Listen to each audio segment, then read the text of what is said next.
Good morning, Giants. Welcome to the Park Bench. I'm Nick Smith. I'm here with Andrea? Andrea. Andrea Carbine. Is that correct? Carbine. Yes. Carbine. I'll get it there. Andrea Carbine. And so we haven't done the Park Bench in a bit, but this is live coaching. I don't even know what we're going to coach about as we go into this, but it's going to open up. And I invite you to just be as open as you want to be. In this video, we ignore the comments. They'll be there for you after you're done. So you can go back through and go through those. And there might be some information that serves you as you do that. But my vision with this is to just be here and be present and serve. And just like I would do in a coaching conversation, this is how it would be. So I'm grateful for you doing this. Welcome. Thanks for having me. I appreciate it. You're welcome. I'm going to let you take the lead. So wherever you're at, whatever you want to share, your start point is totally up to you. Okay. Well, let's start with right now. Okay. That's what I'm dealing with. Right now, I'm in the middle of a divorce. Okay. I have a 22-year-old on hospice, a 19-year-old that has so much social anxiety, cannot work, a 16-year-old who has been just plummeting at school. He's got a very big mood disorder. Yeah. Okay. So I'm walking on eggshells with him because he's not medicated. He refuses to take medication. Okay. And there's a whole bunch of trauma with him and me right now.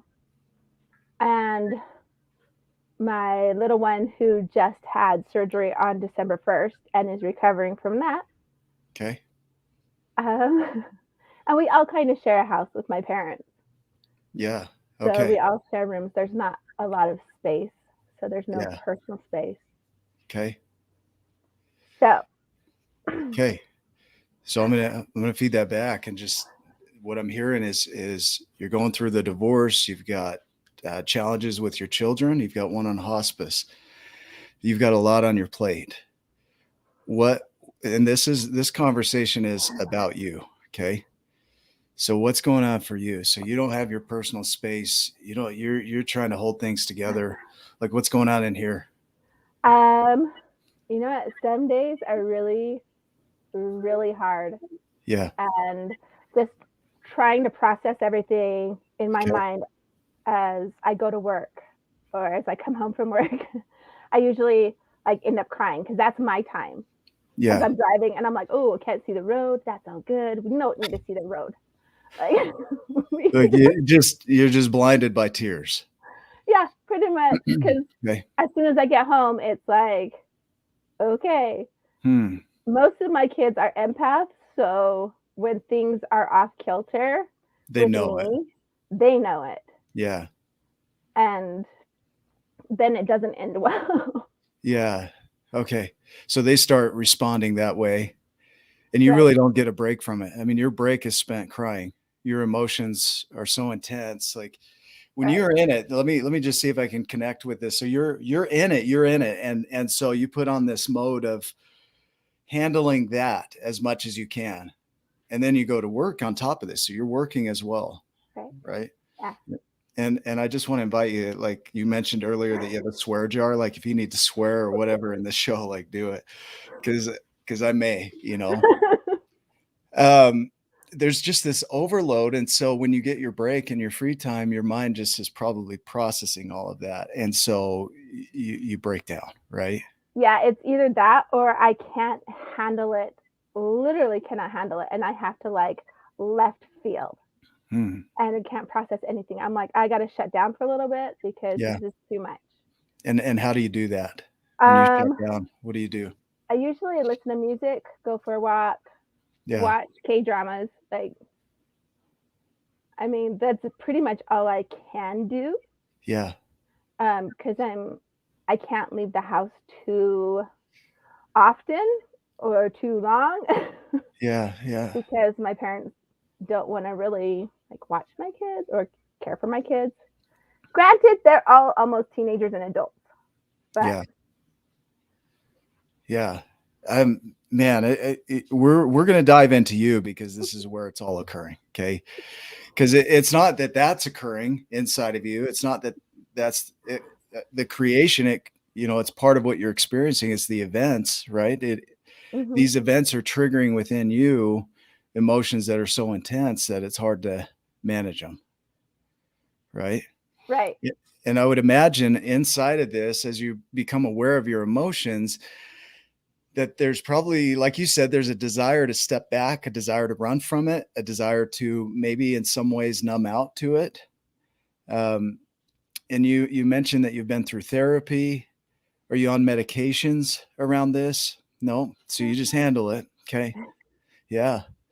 And so when I'm looking at this, I like to look at the processes of it, and I want to explain your body to you because I know you know your body, and this might add some credence to the idea that you're not broken. You're dealing with a lot. And I just finished a book by Viktor Frankl, and I'll gift that to you. If you got Audible, I'll gift it to you.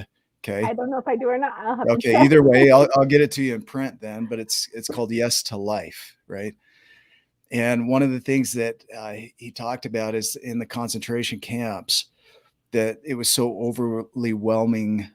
overwhelmingly disheartening and sad that he said that amount of pressure in some cases causes people to show up so strongly that they almost become like a bridge under pressure.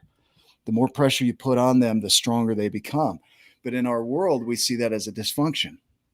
In that world, it's not, right? When you're under overwhelming stress like that, that kind of pressure has you show up in a way to support it. My first question to you is, are you safe? And by that question, I mean, do you have thoughts of suicide? I do know that like over the summer when things were getting really, really bad, I was just like, dude, if there was a bridge tall enough just to drive off of it, that would be awesome. You know what? Our state does not have a tall enough bridge. And I don't have enough gas money to get there. Yeah. So beautiful that you talk yourself out of it that way, right? Well, and then it's like as I talk to my hospice nurse and the social worker that comes for hospice, they're like, you need some help. And I'm like, this person has to be a functioning adult. Yeah. I've got 2 adults that are not functioning. I've got 2 teenagers that are not functioning. Right. This person has to be a functioning adult. Yeah. Yeah. So let's talk about this. Are you able to do that? Are you able to provide that for everybody? Or is it too much and you shut down and you got to step back? Like, kind of tell me where you're at around that. Let's see. Where am I?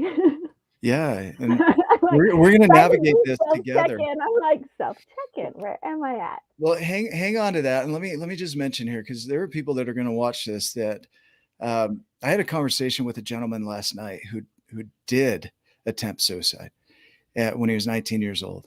And it's a very important question. They say that just simply asking the question is enough to often get people to re-engage with life, right? When he was 19, he jumped off a porch with a rope on his neck and he died. And it's one of those things where that he was so far gone, and thankfully it wasn't successful, because now he's working through and he's to a point that he's growing. And I hope you don't go down that road. And there are things that we'll want to do if that is the case, right? To get you at least in a position where you're able to come back into life, right? Actually, right now, I'm not even close to that. Yeah, perfect. So, and it's a question I want to ask just because of that, to see where we're at. Because then we'd talk about things just slightly differently, right? Right. So where you're in a safe position, ideation and the acting on are 2 different things. And so when it comes to that, it's not abnormal when you get into a heavy situation to have thoughts like that. I've had thoughts like that. So it's heavy, when in this book that I'll send you, he talked about that was one of the things that they thought about. And, he knew in his position, like, it's going to come no matter what. So why do I need to do it for myself? Right. Like, so he chose to stay in. Right. Right. And so you're choosing to stay in. And so where you're choosing to stay in the game, then we start looking at, okay, so let's look at taking care of you. Right. How can we I say community wise, how can we? A lot of this is going to stem from you because it's an internal job, but there's going to be external support inside of that, right? It's not Right. like we can come pluck Andrea from her life and make her better. It's like that would actually create even more dysfunction because like you'd be like, I don't know what to do with this new stuff, right? Right. You're wired in such a way that you can handle what's going on. The challenge of it is that I would imagine that there's a lot of anxiety that comes up within it, a lot of depression that comes up within it. Yeah. Help, help me. Nothing. Nothing. Mm-mm. Apathy. I don't even know what that word is. Okay. Apathetic is not caring one way or the other, like no emotion. Um, no, I care, but Okay. sometimes I don't. So Okay. it's like a roller coaster like that. Yeah. Help me with what you experience as you look at your life. What do you experience emotion Um, wise? What comes up for you? Emotional. Yeah. My subconscious um snaps my emotions. Okay. Like I can be actually like blinded by crying and within less than 2 minutes gone, nothing. And I'm like, and that emotion went that way. I don't know what happened. Okay. Like, and there was no really thought in my brain. It just wiped. And I'm like, Huh. okay, I'll get back to that. Yeah, yeah. So you'll have this intense emotion like you're crying and then it's just gone. And then it's just gone. Yeah. And then what? And then I'm like, okay. And we go on. We Okay. just keep going. Like, Yeah. So you re-engage with what you've got to do. pretty much. Okay. And yeah, let's explore that a little bit because I would imagine in therapy they're going to want to dive into the thinking around it and the behaviors and that big drastic change from full emotion and crying to nothing, right? Yeah. To me it seems like survival. It almost seems like one of those states where you would go so emotional where you'd pop back to just, okay, I got to re-engage and just get stuff done, get shit done, right? We're going to fill Right. that coin jar, right? We're going to fill that curse jar. Is Right. that is Well, that and accurate? it is, but it isn't because oftentimes Okay. it's like, of course, well, I'm driving. Yeah. So, I mean, I don't know how many people are actually like, um, I know I process stuff when I drive, Yeah. but Yeah. there are times when my mind just goes blank. I don't Okay. listen to the radio. I don't have external noise going on unless it's just the music I listen to help me relax. Hmm. Um, Do you almost go cathartic in a way? Cathartic is like there's no response. It's almost like you're almost automated in what you do, but there's no emotional attachment. There's no visual attachment. You're just kind of present, but you're not fully present. You go through the um, motions of life. yeah, no, No. because Okay. I Help feel the me. emotions Yeah. and I have to fend off other people's emotions. Okay. That's challenging, but Okay. I can So, do so it. tell me about that. So you have to guard yourself from other people's emotions. Hmm. Why is that? Um, I think it's most of the time their emotions trigger me, Okay. and it's a very uncomfortable situation because I don't know what's causing their emotions and I don't know if they want to talk about it.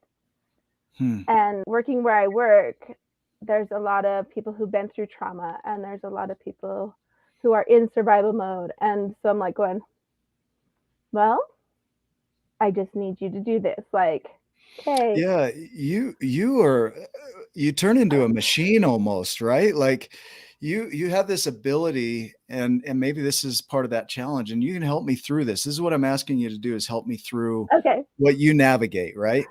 But and all I'm doing when I communicate back with you is trying to understand it from where you're at, okay? Okay. Not trying to fix it or anything, just really trying to understand it and Okay. create some I relating, feel good. okay? So when you get into that situation and you work with refugees, right? I do speak So English when to they come refugees. in, they're dealing with traumas and new situations and all kinds of emotions. And you go into, well, this is what you need to do. which I would imagine in that situation would be very useful, right? You've got somebody Right. that is very like mechanical and let's get this done and here's the next step, and you're able to shut out those emotions. But sometimes you have to protect because they might want to put that on you because they know that about you, that you'll be able to take on those emotions. So they might dump on you unknowingly. Even they might put their emotions on you, and so you don't know sometimes what's yours and what's not. Right. Well, Okay. and usually I can tell what's not mine. Okay.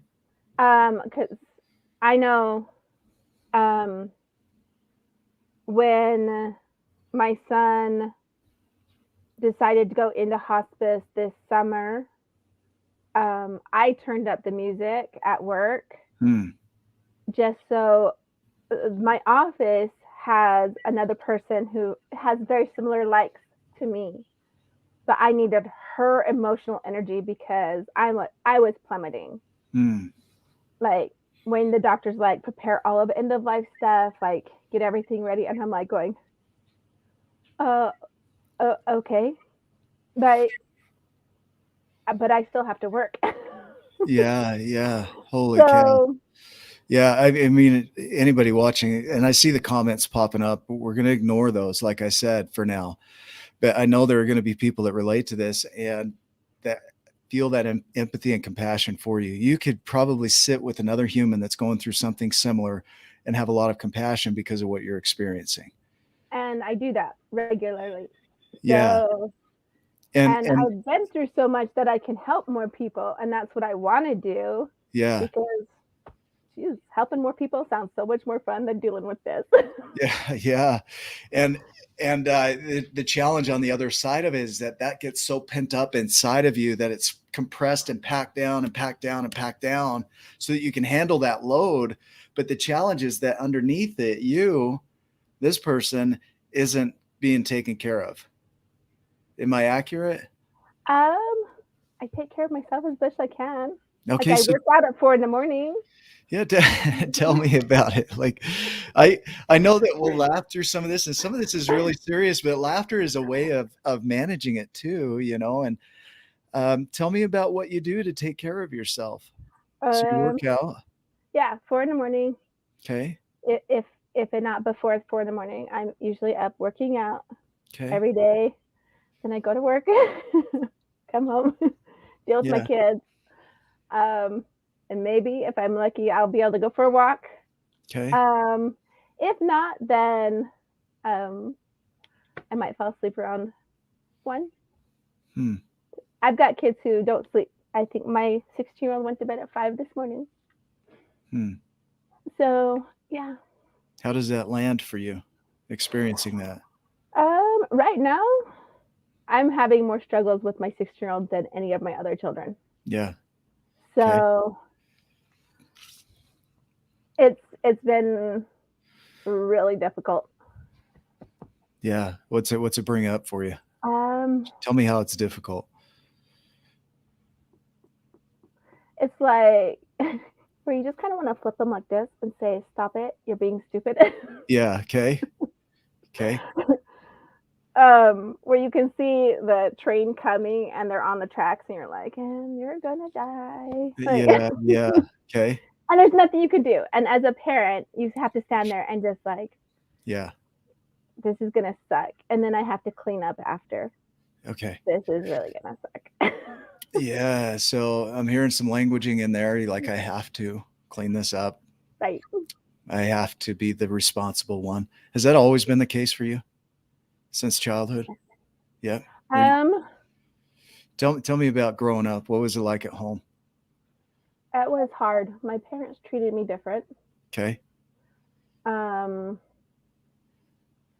Growing up, and I also found out that I have a learning disability. Okay. So right now, it's okay. Like dyslexia will eventually figure itself out somehow. Okay. So you That's were the way you talk to your phone. you were battling dyslexia or learning to manage dyslexia, work with it, Right, right? Okay. right. I did my best in school, but I got like the worst grades out Right. of me and Okay. my siblings. Okay. And I don't know why. Yeah. but that was the case for me. Um, I What grew up. happened around that? So when you did terrible on grades, what happened at home around that? Um, I know my dad's verbiage made me actually think I was stupid at one point, Okay. Yeah. but I don't actually think that anymore. Yeah. Okay. Because I was able to work through that because of um, all the personal development I've gone through Yeah. in the last 4 years. A lot of personal development, personal growth, courses here, courses there. Yeah. Yeah. Um, I get that. Yeah. If I right, could hook an IV to my arm with personal development, I would have done it. Right. right. I get it. Yeah. And so as a possibility, that experience would anchor in some pleasing, right? Some desire to impress in some form, but you've worked through that. I mean, am I accurate? Yeah. Okay. Like I think it was more along the lines of well, maybe I am, because like it took years and years, Yeah. and I didn't want to be around my family because of how I felt. Yeah. So got married really young, Yeah. and yeah, there have been times I have regretted that. The Andrea, tables like, turn. yeah, I sit here and I listen to you and I think, who else could handle this much intense pressure and still be here, right? Like, I'm not saying that in any other form than to hear that you are under an intense amount of pressure. You've got a son on hospice. It means really sit with this and hear this. Okay. If you were talking to another human and it was me and I was telling you this, right? You're going through a divorce. Yeah. You've got a child with learning disabilities, right? Or emotional, Yeah, yeah, emotional dysfunctional challenges. mood disorder, Okay. dysfunctional mood disorder. Yeah. You've got a 16-year-old that won't go to bed, right? You're working full time. You're handling and helping refugees who are also facing their own traumas in a situation where you've got to go up and show up and process their information, right? In all of this, you're the strong one. You're the strong one. And underneath, inside of it, what about me? Am I accurate in this? Am I connecting at all with your experience around this? Or, You are, but at this point, I'm just like, it is what it is, and I yeah. can't change one, two, three, or four, five. Yeah. Like, So, there's so okay. much I can't change that I'm just like, okay. This is beautiful. Like, I appreciate you sharing this because, like, there's so much that you're not going to walk away from.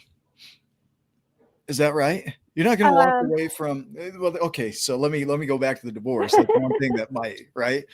But when it comes to your kids, you're going to be present there, right. right? Let me ask you this. So, and this is going into the question of, do you have to do any of this? Is it required? Are you giving me an option? Well, I'm just going to ask you. Let's play with it. Okay. Let's just play with it. Okay. If you chose into it, if you were choosing to stay in that, right? If you're choosing to, and I get that some of these events, they're not choices, they're events. They're there. Son on hospice isn't something you want to choose into your life, right? Right. It's not like you were like, man, I really wish I could experience that. That would be fun, right? Right. So outside of that, recognizing that that is occurring, that's an event in your life, Mm-hmm. right? The experience comes from how you choose to experience it. Can you hear me in that? Yeah. The event is the event. Your son on Mm-hmm. hospice, somebody walks by and they don't say hi. That's an event. Right. But our interpretation becomes our experience. And so how we perceive it or what we make it mean, the meaning making, right? Right. Becomes our experience. And then it's from that experience that we start to operate and start to show up. If it comes from the space of, well, I have to, and that can feel really overwhelming. Like I don't have a say in my own life, right? I Right. don't have a choice. I can imagine how intense for me anyway, from where I'm at, how intense that would be to not have a say in my life. Like how the fuck did I end up with all this? Right. Yeah. Okay. Exactly. Okay. Okay. So And that, that's where I go back to. Yeah. Damn, I shouldn't have gotten married. Because Yeah. then I Yeah. wouldn't have kids, and then I wouldn't have any of that. Hey. Right. Right. And I can imagine there would be a lot of reflection and internalization around this of simply looking at it and being like, man, if I only would have done this, right, then this would all change. But it doesn't change that it is what it is right now, Right. right? Because it is what it is. Like Right. these things they're present for you and they're intense. And somebody listening from the outside might be like, wow, you just shut me down because I don't know what to do with it. I don't know how to handle this, right? A lot But of people. a lot of times, and help me through this, right? That's not what you're looking for. You're not asking them to take it away. You're trying to manage it the best you can. And what's phenomenal to me is that you've been able to build yourself in such a way that you can handle it, and you do handle it. And some people might look at it from the outside and say, well, she's messed up, right? They could say something along those lines. But the reality is you've engineered yourself in such a way that you can manage what's going on. And it's actually incredible what the body is capable of in Right. situations like this, right? Right. You're in a situation of surviving right now, all of these things. And you've equipped yourself to be able to handle it in such a way that you can even go to work and have conversations with people who are having traumas. And you're like, buddy, you have no idea what's going on in my world. Right. Yeah. But you can be present enough for them to handle their stuff too. Right. Well, and with that, I'm over tracking all the refugees. Yeah. It's Okay. not just teaching them English. It's like I'm the administrative assistant of the program. So I have to do like all the office work, but I've got to cover classes when teachers aren't there, or come up with work, or like Yeah. anything that's not getting done that falls on me. So I'm just like, Okay. So got it, got I it. want to have you hear your words. Okay. Hear these words. I have to do that. It falls on me. Again, it's like, in a way I can hear within this, Andrea, and this might be one of those things that adds to the coin jar on your end, right? Right. How there would be an open invitation of I can handle it, so dump it over here, right? Right. And so they do. And then you're like, what the fuck actually is going on? Because I'm not your dumping station, right? Right. And I'm at the point where I'm overloaded. My bridge is overloaded. You know, my ability to serve people and help people is at its capacity. And I'm feeling some fractures within me from the pressure. Right. Does that hit home? You know what? The fractures for sure. Yesterday Okay. was massive. I was like, and I'm breaking like Hmm. so thin. Don't push me today. Like Yeah. Yeah. nothing explode today. But I Oh, actually have a garbage can right next to my desk yeah. that's on the end. So when they dump, I visually put everything in that trash can. So Wow. it's Yeah. not on Wow. me. Yeah. Yeah. Wow. So let's talk about it. So I'm gonna share. So when we do our coaching and training, we do our 12 journeys, and I think it ties into this too. And you can help me piece this together. But one of the things is you have unconscious behaviors, things that you do automatically, right? That you're not aware of. Right. And then you have things that you're aware of. And the things that we're aware of seem to be the heavier ones because we're aware of them. So it's like we still do the unconscious things, but we know we do it. And it's like, damn it. It's like this intense pressure because we know it and it still occurs. Right. And a lot of that is because of our programming, as we've spent years developing it, and our brains are designed to support us no matter what. I mean, even what you're handling right now, your body and your brain are designed to handle that. So when you have a neural connection that fires consistently, it becomes automated in your body so that you don't have to think about it. That's the beauty of the body. So that you can Right. do these things unconsciously. And that's kind of the goal of everything. So when we have behaviors that aren't serving us anymore, we do want to bring them to the awareness. The challenge is when we do that, we go to the next stage here, we feel a lot of grief and guilt around that behavior. It's like, I'm sad that I am where I am, and I feel guilty because I feel that way and I'm aware of it, that it's present, or we feel shame, right? All within that context of almost a grief cycle of wow, I'm aware of it. And that really feels heavy. There's a shattering. You pull back from the world. Like you say, you pull back, you internalize, you start reflecting on things. And I'll tell you, even though you're not conscious of the thoughts behind the emotions, there's always a thought behind the emotion that brings it up. And so when that emotion comes up, it can go in either direction. You have a thought and it brings up positive emotions, you're going to feel happy. You bring up a thought and it brings up negative emotions. And I say in another direction, like emotions that get you to spiral down Right. energetically, right? Right. It doesn't feel as good. It's intense, Right. but there's a benefit of feeling those emotions, because when you go through the stages of depression, that denial and that anger and that bargaining, and I'm sure you've experienced this around your son and the divorce and your kids being the way that they are, there's a sense of loss of the way things should be. And within that, there's going to be a depressive mood, which is a chemical in your body that says it's time to shut energy down around this, right? And when it does that, you go into a space of looking at reality as exactly as it is. And it's like, oh my God, my reality is not ideal, but this is what it is, right? Right. And then there's all this reflection and it turns into rumination, because you go through that reflection and you're thinking about it, and then it turns into rumination of where you're using that thinking to punish yourself, and you stay in this cycle and you just stay stuck there in that low mood. And the beauty of depression, the benefit of depression, is it's designed to get you to step back and look at reality as it is and reflect on it, and then have a reverence for it, right? Because one of the stages of grief is acceptance. After you go through the denial, the anger, the bargaining, the depression, then there's the acceptance. And the last stage of depression is acceptance. Right. That it is what it is. And there becomes this gratitude around it. I'm going to ramble for a minute and you can help me tie it in. Okay. So you have this acceptance around it, and you start to have gratitude for certain things in your life. Like there's some things that are left, or, I'll hear people say they go through the death of a loved one, and they'll say something along the lines of, well, at least this, right? At least I still have this.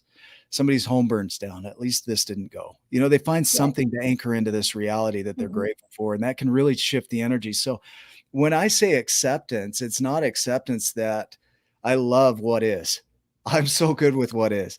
It's just, it is what it is. It's really an acceptance of, this is what I've got to work with. And the gratitude comes in and just says, at least I have this inside of that to work with. And then it's a vision of creation. Then you go into uncertainty. Well, from here, what do we want to create? Because we're aware of it. We've gone through the grief cycle around it. We've created some acceptance and room for it to be what it is. And then we have some gratitude for what remains, what little bit might be there. And it doesn't take much for humans. Just a glimmer of hope is enough for us to step forward. And then from there, we create a vision for a new world, and we have to trust and have faith that it'll somehow play out. Right. Right. And that can be really challenging when you're mixing emotions in. So those emotions might make you feel hopeless or doubtful that it could ever be any different from what it is. Okay. Let me ask you. So inside of all of that rambling that I just did, what did you hear for you inside of that? Well, I have accepted a lot. Okay. Because I'm not really grieving the divorce. Okay. I mean, it was abusive from the beginning. Okay. My son was supposed to die when he was born. He's 22. Okay. Wow. So it's like, I've been watching his slow decline for 22 years. Wow. So accepted that. Okay. It's a lot of, I don't feel guilty and I don't feel shame. I feel sad. Yeah. Okay. Like, it just sucks. Like, it's sad. Yeah. I would imagine anybody watching this in the comments would say, yeah, if I were in your shoes, I would feel exactly that. Right. So it's like going, okay, so yes, I'm sad and I have accepted a lot of things. Yeah. But oh my gosh, I just signed up for a mentoring thing and I'm like looking forward to the future. Yeah. Yeah. Okay. I mean, I've been like on this trying to grow and Yeah. stop dumping the concrete. Yeah. Wow. Andrea, first of all, thank you. Like, seriously. as I reflect on your life, where you're at, right? And we'll shift a direction a little bit here with this conversation, okay? Okay. But to be where you are and to go through what you're going through and to experience that, and then also still be engaged with the world and still looking at creating from that space is inspiring. I'll tell you that. And you might have days where you're breaking down and you're feeling really sad and you're feeling broken and fractured. And I don't know anybody in the world that going through what you're going through wouldn't feel that, right? Would feel any different from that. Right. I feel like you're still experiencing a range of emotions that are within our capability, right? Even to the point, I know a psychologist that shared with me that we have the ability to even create a separate personality if needed. That's the beauty of the human body, is that it could create a separate Right. personality and live into it as though it was real in the name of survival, right? You've been in this state where you've been surviving an abusive marriage, going through a divorce. That'll create some shift there and some room, right? There's still some stuff to navigate around that. So, but of all the people that can handle this, and this probably isn't what you want to hear, you've created yourself in such a way that you can handle intense pressure. And what I would wonder is, as we look at the second part of this conversation, if this was the best conversation that you've ever had in your life, that you never had another conversation around this, and you were able to move forward in such a powerful way that your life changed dramatically forever, what would have occurred by the end of that conversation for you? Oh, wow. I don't know. Yeah. Like If you could imagine it, right? If you could just play with it for one moment of right. this thing occurred for you, what would have occurred for you in your life in such a way that you would show up powerfully for you? Because you're already showing up powerfully. You're handling a lot of things. Thank you. But what would have shown up for you that your life would change? Um, Not change, transform, right? yeah. I'm all I know is I get like I'm on cloud 9 when I help people. Cloud 9.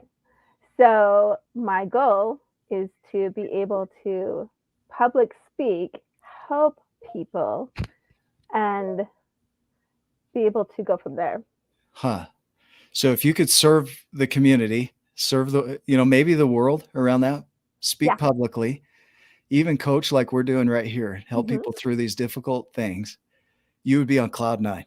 Yeah. Huh. And it sounds like you're already taking steps toward that. I mean, this is one way that you're serving people right now with what you're Oh, talking about. good. Yeah. But as we imagine that, let's have that in the background as we step forward into this, because it will come from over there. I can't go to the gym and hand over my muscles, right? It doesn't work that way, unfortunately. No, that's when you get out and just do it in your home. That's what I Yeah. do. Right. So with you, you're going to create your life the way that you envision it. And the challenge that will be is in holding the vision as you navigate what you're navigating, and to keep yourself the feelings, right? The emotions that come up around what you're doing could be really intense to the point that they're going to cause you to cry. And I don't imagine those right now going away too quickly, right? Because you've got time, you're raising kids and you're going through a divorce and you're still working and you're doing all these things. And there will be some navigating. But beyond it is this vision. And what I hear in what you're sharing is you're not broken. Like, if you could hear that from me, it's not, you're not broken. Your body is doing what it's designed to do under intense pressure. Right. And it's not so fun, but your body can handle it. And Right. and your mind is on the verge of breaking, and you're like, oh my God, I don't know if I can mentally like keep doing this. But having that hope on the other side of it, right? Of hanging on to your vision. And it doesn't matter if you have a down day. That's not what the vision is designed around. It's designed around you holding on to your creation and claiming it before it becomes real, right? Before it becomes objectively tangible, where you can Right. touch it and document it. But having that hope and holding on to that vision, not worrying about how it comes about, trusting that the dots will connect. It's yours when you claim it. And when you lean into it, things will open up that allow you to step into that more fully. And there will be some cleaning up around your current life, the way that it is. And it'll align in such a way that you can do that. And if you go into the space of, I would do that if, then it becomes challenging. If my life were only different, then I could do it. Right. We get into that space of, That I if can't, space. I can't accept my life the way it is. And until that's resolved, I can't move forward into my vision. And I would open up and create space for an all-encompassing view of, I can have my vision and I can have my life the way it is. And my vision also around my life is that it's not that anymore, that it's something else. Like, I have a vision for my kids. I can have a vision for my son who's in hospice. I can have a vision around the divorce. My ex and I navigated a divorce, and we were able to do it without attorneys, and that's not available for everybody. I don't know that everybody can navigate that. That's a choice on both sides. But we created that, and we created a friendship and a relationship that allows us to move forward and raise our kids. Right. But it's a creation, always a creation.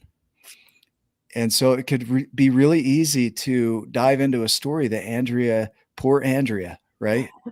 Somebody could look from the outside, and how would that be received if somebody said, well, poor you, Be you're like, I'm not powerless. poor. Yeah. Okay. Yeah. You are powerless, like that, those kind of statements. It's like, you don't have the power to move through this. And I'm looking at you like, holy shit, you have no idea what Andrea can handle. Right. And I've heard about the pressure thing. Yeah. And I'm like, well, I should be shiny. Don't you know coal under pressure turns into diamonds? I I know. should be so shiny. If a diamond could glow, that would be you, right? Like, Right. if it would be so much pressure that you'd not only be shiny, you'd be like Right. on I'm like, fire, right? why not? Yeah, yeah. And part of this is going to be, you're going to create yourself the way you want to be, regardless of what's going on, because you're going through intense things. There are people who've gone through intense things similar to yours. I haven't experienced it that intense. I've had my version of intensity, right? And the navigating what is with what you have in your mind as a vision, right, is going to be your biggest challenge, is to hold space for you and give grace to you to have what you have right now with what you're going through, that it's okay to not be okay. That, Right. yeah. How does that land for you? Actually, that's kind of what I've been doing. I'm like, I'm uncomfortable, but I grow when I'm uncomfortable. Mm, And every day this whole yeah. year, I've Yeah. been actually doing a gratitude post on Instagram and Facebook. Yeah. I'm like, Yeah. I'm grateful for hot water today. And there are some days I'm asking my kids, what am I grateful for today? Yeah. Yeah. Because my brain's just so cooked. And I'm like, I can't Yeah. even. So, but, Yeah. Yeah. and yeah, sometimes you're grateful for really big things, and other times it's the little small things. And you Yeah. got to look for that, that You positive stuff. I think of coaching, and a lot of times people look at coaching and they're like, oh yeah, they just talk about the good stuff, like, oh, we're going to create $1 million business, or we're going to do this. I'm going to write a book and do all these things. And a lot of times coaching is simply these fundamental steps of, how do you navigate intensity in your life? How do you go from feeling like there's no hope and there's no way out to actually seeing some light, and then creating that light even brighter, right? So, like, what I hear and what you have to offer is that because of the intensity, because of that, you're able to do what you're going to be able to do for people. Awesome. I'm So, excited. so without it, I mean, there would be no doing that. If you had not gone through what you're going through, for you to be that public speaker and that coach that could have an impact on somebody, if you had missed any of these items, you wouldn't have shown up as powerfully as you will inside of this. So Right. it doesn't feel like a blessing when it's in it, right? Like you'd be Like you're blinded by walking through tears. mud, like, really? Yeah. Okay. Yeah. Yeah. But having that But it's hope like you on, gotta keep moving, you gotta keep the momentum going. yeah. And, there's gotta be an internal drive somewheres. You can't just be like, I don't wanna change. I don't wanna move forward. I don't wanna grow. You can't sit there like Yeah. that. You have to be like, I want to go forward. I want to change. I want to do different. Right. Yeah. It's, as somebody from the outside, a lot of times we'll look at what you're going through and we'll want to pull you from it. Right. And I would imagine, with your refugees, if we use them as an example here, if you were to do that, what might happen to them? If you took away all their pain and pressure and suffering and struggle through this, what might happen to them? I don't think they would know how to live. Okay. Why? Because their identity is wrapped in the experiences that they see and they have and they hold. And when Okay. their identity's gone, you don't know how to live. Because Yeah. I So, faced that same thing when COVID hit yeah. Yep. with my kids having doctor's appointments, and then all of a sudden, all the doctor's offices were closed, with two ultra rare genetic disorder kids. Doctor's appointments consistently all of a sudden stop. Hmm. I literally was like, oh my gosh, what do I do? What do I do? I don't. And I had to find myself again. So when the doctor's appointments started to come back up again, like that came tearing down on me, like, oh my gosh, I failed my children because I didn't set these appointments up. But I completely forgot about them because COVID was around for so long that I had forgotten what it was like to go to the doctor's appointments consistently. Yeah. And I was just like, this is like almost mind blowing. You're creating a beautiful distinction here for people that are listening and for you too. But I know there's the analogy of a chicken and an egg. If you help a chicken break its egg and help it out of the shell, that it will die in most cases, right? Because it Right. needs that struggle and that stress to come out of it. You take somebody that's lived a life in a country and a culture, and they've been that way, and their identity is created around that, and you yank them from that and you put them in a world that they have no experience around. They could really crumble, and inside they might die. Physically they might die, right? Right. You take you and we pull you from this pressure that you're under, and you've been under this intense struggle for so long, and we yank you from it, and we're like, here, have this golden new life. You're going to struggle inside of that, and so there's going to be this transition from where you currently are to that creation that you're creating. And you've designed, I hope you can hear this. You've designed yourself in such a way that you can handle this intense pressure, and the body will do amazing things to support that. And you've chosen in, you're not suicidal. You're staying in this game, and you're handling the intense pressure. And there are days that you want to fracture and break down and run away. And because of the way your body is engineered around what you're experiencing, it's designed itself to support you inside of that. Now, from here, our vision is to create it a little differently, to soften it, right? To create some room for Andrea to create her creations, which would include this vision of, I am public speaking. And when I say vision, when I speak of vision, I want to speak it as though it already is or it already occurred, not it will be or it would be nice. I think when we speak from the space of wanting, the word want means to be without. Right. And so every time we say we're without something, we're reaffirming that we don't have it. And it becomes really challenging. And so to imagine yourself, and this is when I would do this at night, is before you lay down and go to bed. I know you do gratitude. Is before you go to bed to envision as clearly as you can. It doesn't have to be too much detail, but that vision of you speaking, that vision of you helping and serving others, right?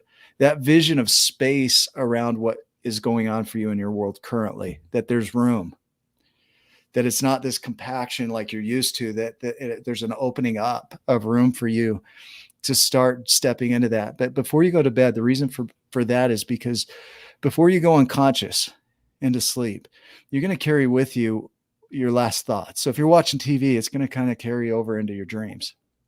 And so to hold space for your vision before you go to sleep and really just be with it as much as you can. You might nod off before you even finish, and that's okay.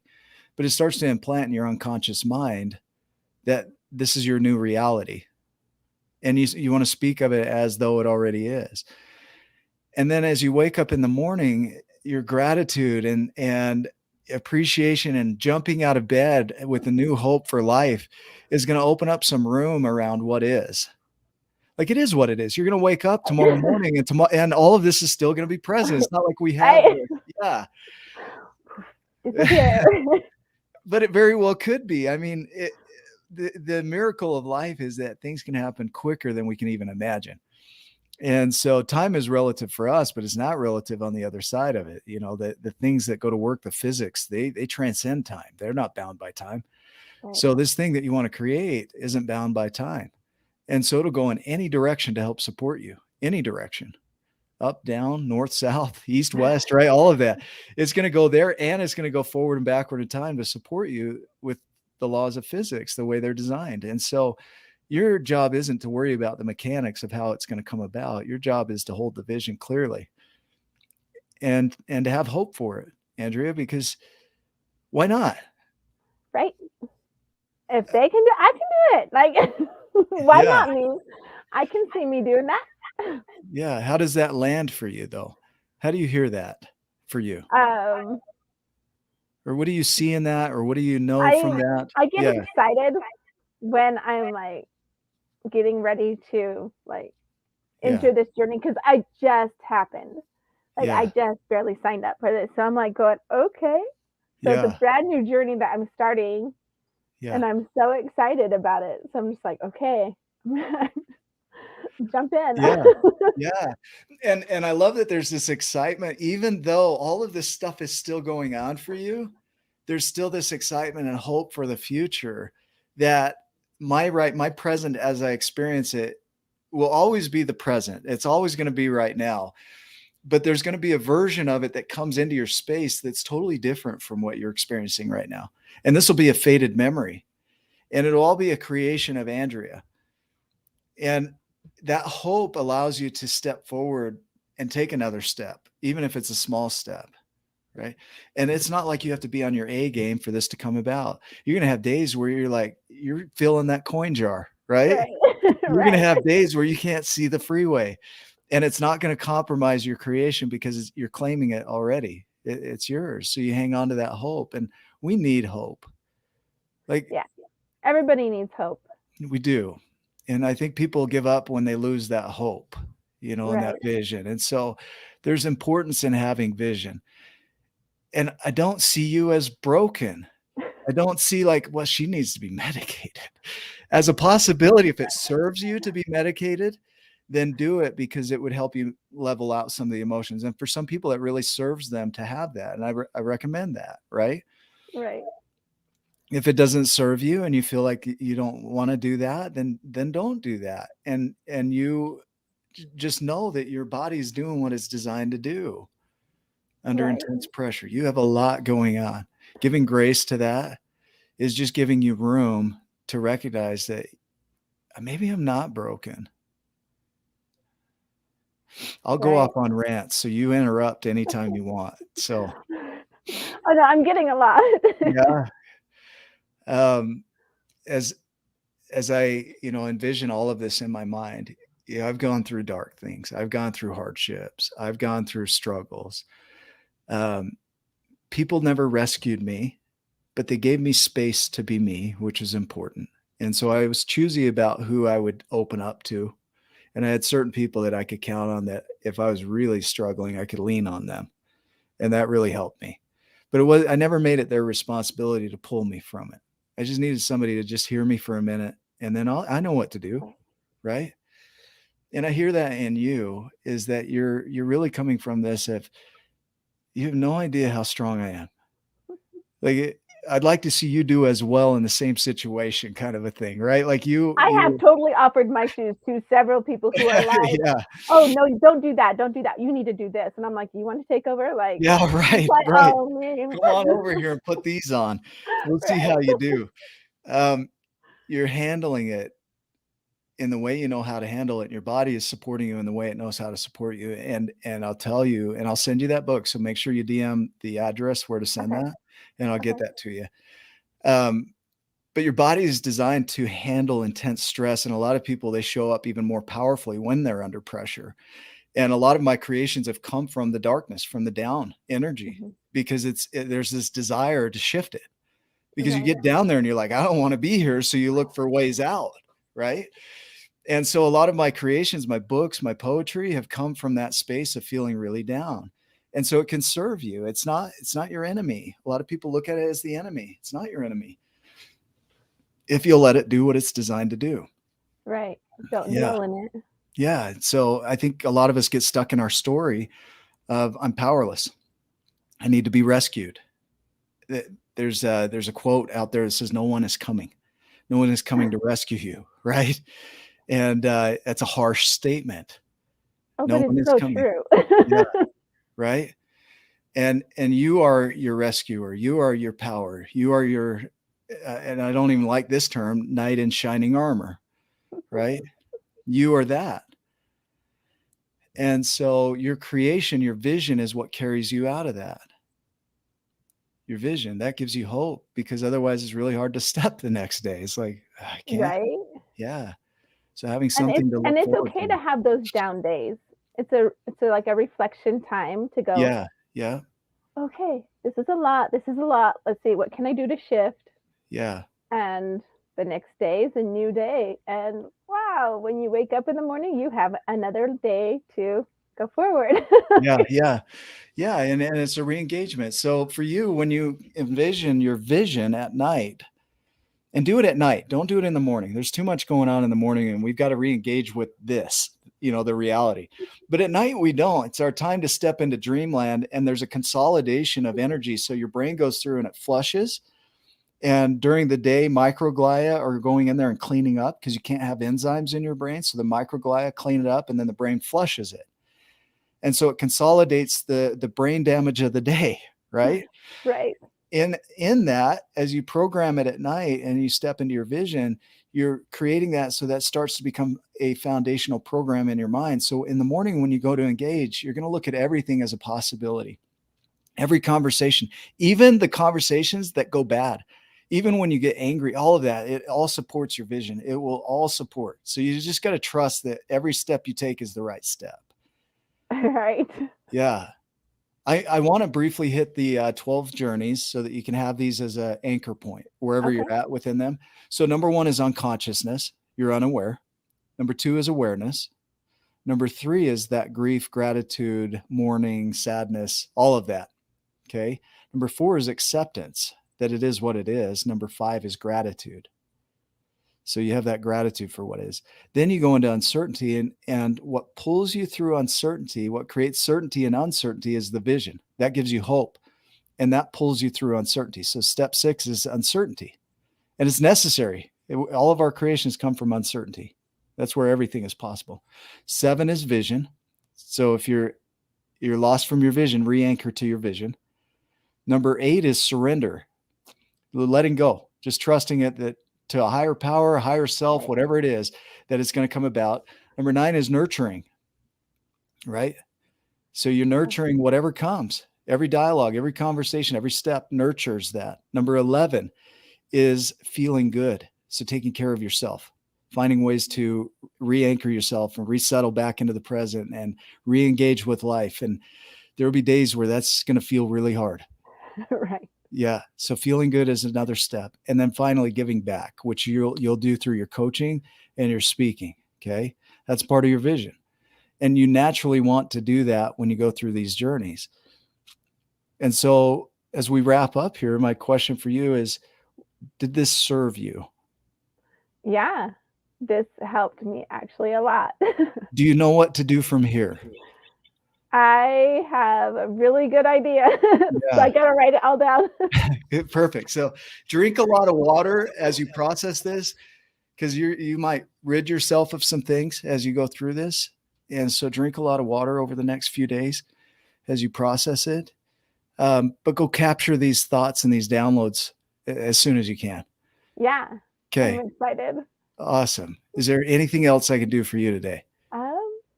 No, not right now, but I appreciate it. Yeah. Thank you. Thanks for showing up. Like, I feel like you really, um, I've got a new perspective and I love it. And I'm so grateful for you. Thank you. Good, thank you. You're welcome. Anything else today? Nope. Okay. For those that are watching, just for you too, go drink some water because you might have processed some stuff listening to Andrea as well. So if you had some insights or breakthroughs, write them down, capture them.